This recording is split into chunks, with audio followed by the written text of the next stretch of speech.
રાત્રિના સમયે બ્રિજ ઉતરતી વખતે વાહન ચાલકો માટે મોતનો કૂવો બનતો ઓવરબ્રિજ ડભોઈથી કરજણને જોડતા મુખ્ય રાજ્ય ધોરીમાર્ગ પર આવેલા થરવાસા ગામ પાસેનો રેલવે ઓવરબ્રિજ હાલ વાહન ચાલકો માટે માથાના દુખાવા સમાન બન્યો છે. આ બ્રિજ પરથી રોડ સેફટી માટેના અત્યંત જરૂરી એવા રેડિયમ લાઇન અને સફેદ પટ્ટા સંપૂર્ણપણે ગાયબ થઈ ગયા છે. માર્ગ અને મકાન વિભાગના અધિકારીઓની નિષ્કાળજીને કારણે હજારો વાહન ચાલકોનો જીવ જોખમમાં મુકાયો છે. મુખ્ય સમસ્યાઓ અને વાહન ચાલકોની હાલાકી દ્રશ્યતાનો અભાવ. રાત્રિના સમયે બ્રિજ પર અંધારું હોય છે અને રસ્તાની ધાર બતાવતા સફેદ પટ્ટા કે રેડિયમ ન હોવાથી વાહન ચાલકોને બ્રિજ ક્યાંથી ઉતરે છે તેનો અંદાજ આવતો નથી. સામસામે અકસ્માતનો ભય. પટ્ટાના અભાવે વાહનો પોતાની લેન જાળવી શકતા નથી, જેને કારણે બ્રિજ ઉતરતી વખતે વાહનો સામસામે આવી જવાની અને ગમખ્વાર અકસ્માત થવાની ભીતિ સેવાઈ રહી છે.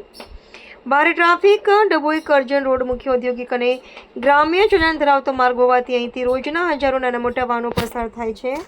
સરકારની કામગીરી સામે સવાલ ઊભા થયા છે. જો વહેલી તકે આ કામગીરી કરવામાં નહીં આવે તો આગામી દિવસોમાં અહીં થનારા અકસ્માતોની જવાબદારી જે તે વિભાગના જવાબદાર અધિકારીઓની રહેશે તેવું લોકમુખે ચર્ચાઈ રહ્યું છે.